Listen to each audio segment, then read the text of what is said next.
recognize the gentleman from Maryland, Mr. Raskin. Well, I thank you for your even-handedness there, Mr. Chairman. And I appreciate that roundup of the worst conspiracy theories of the January 6th canon, and I hope that this committee will help us to debunk all of them. All of them have been well debunked and repudiated online. In any event, the gentleman does not advance any counter story to what the January 6th committee found after more than a year of talking to more than 1,000 witnesses and looking at more than 1 million pages worth of documents and getting overwhelmingly testimony from Republicans, people in Donald Trump's world. If you go and you read the interviews and you look at the videos, and it's all online, you can see these were Donald Trump's people who told the story.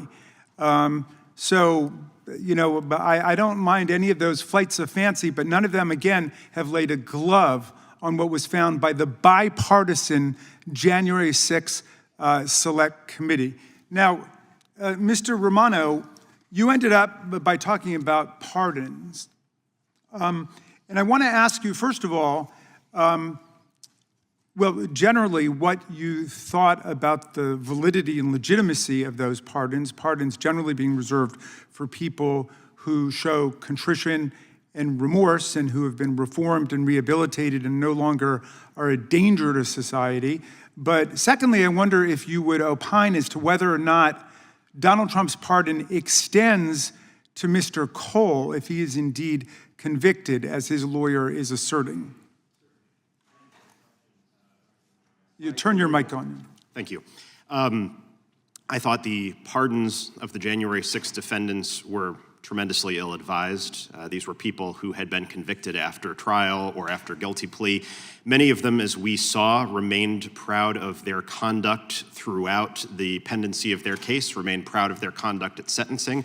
They certainly, as a group of people, broadly, did not show remorse. And I think we can see that in the way that they have celebrated the pardons and tried to lie about what happened on January 6th. As for Mr. Cole, it's unfortunately an open question whether the pardon applies to him. I don't know that there's a clear yes or no, and I think that's a problem. Certainly a pardon that was not rushed through on day one in the way that this was could have been more targeted and could have not raised the sort of issues that are raised by this question. Well, the Department of Justice under Pam Bondi has actually advanced a very robust understanding of the scope of the pardon. Has the DOJ not? Isn't she taking the position it's even applied to other criminal offenses unrelated to January 6th if there was evidence that was assembled from the defendants after their January 6th arrests? That's true. For instance, when a home is searched and evidence of another crime is developed during the execution of that search warrant, the Department of Justice has taken that position.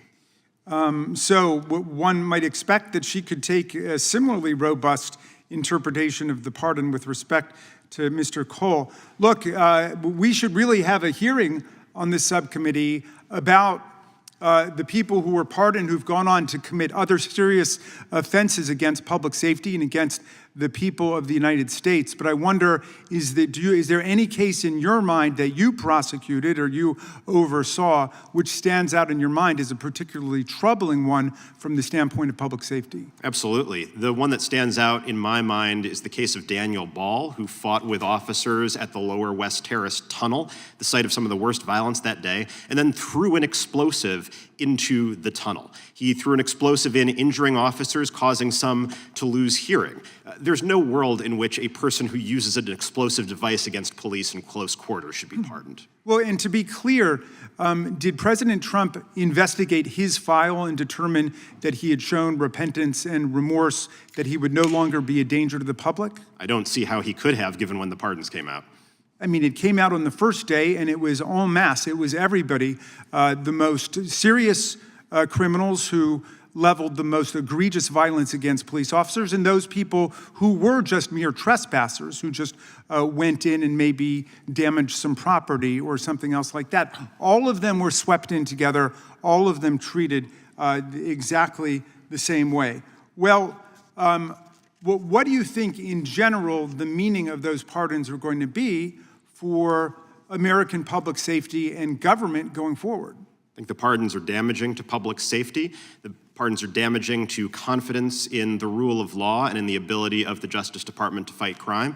And I think that some of the rioters have received the message that violence done on behalf of the president or in support of his administration is permitted and encouraged. Okay, well, finally, Mr. Chairman, I would just commend to everybody the testimony of Pamela Hemphill, who was a convicted insurrectionist and yet was pardoned. She rejected her pardon because she said she didn't want President Trump's filthy pardon, that she was found guilty because she'd actually committed an offense and she wasn't going to participate in the sham of the pardons. And her testimony, I think, is something that would pay everybody well to check out. I'd like to submit it for the record, and I yield back to you, Mr. Chairman.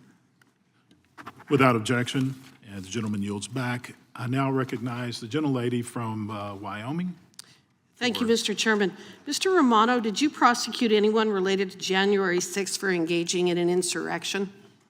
No, Congresswoman. I didn't think so. So Mr. Raskin's statement that someone was a convicted insurrectionist is actually inaccurate. Isn't that correct? I wouldn't say it's inaccurate. Well, a convicted insurrectionist. She wasn't a convicted insurrectionist, was she? Would the gentlelady yield? No, I will not. Mr. Romano. Do you accept seditious conspiracy as insurrection? Mr. Romano, I will reclaim my time. Mr. Romano, did you prosecute anyone for engaging in an insurrection related to January 6th? For the crime of insurrection? You did not, did No. you? This select subcommittee is committed to undertaking the investigation that the first select committee never conducted. How did the security failure on January 6th happen, and how do we ensure it does not happen again? Since the pipe bomb split the USCP posture and thereby facilitated the breach of the Capitol, we must begin with this issue.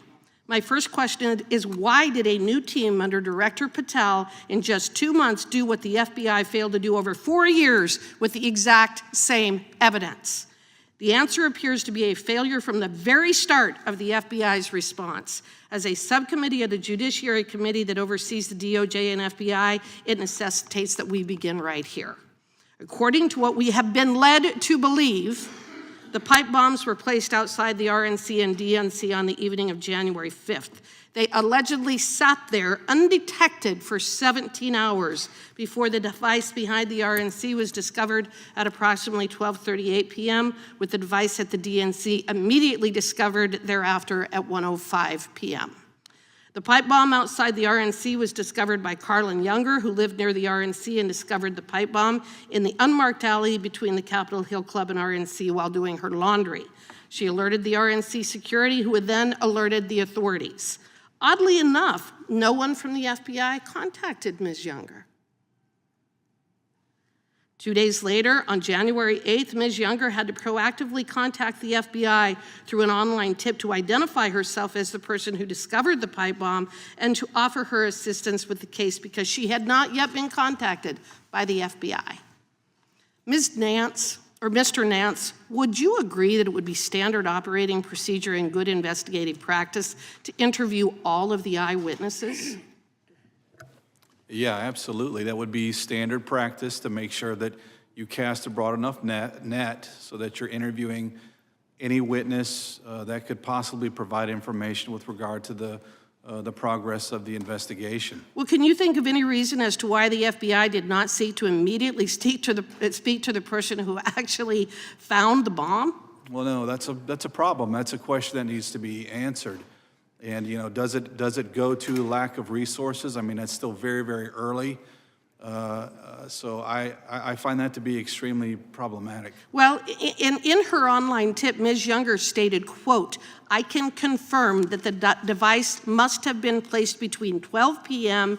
and 12:40 p.m. Eastern Standard Time on January 6th, end quote, because it was not there when she first passed the area around 12 p.m. So when was the bomb actually placed and by whom? The FBI finally interviewed Ms. Younger 3 days later on January 11th, and it confirmed her testimony that the device outside the RNC was not there before 12 p.m. on January 6th. This leads us to 3 significant data points. First, the bombs had kitchen timers for 60 minutes. Second, the witness who first discovered the bomb noted it was not there before noon, about 60 minutes before the meeting of Congress. And third, if in fact the bombs were placed the night of the 5th, they sat there for 17 hours in a highly trafficked area, undisguised, without detection, until the most crucial time for security that day, which was when Congress was voting to certify the election. Mr. Nance, what should the FBI have done with this contradicting evidence?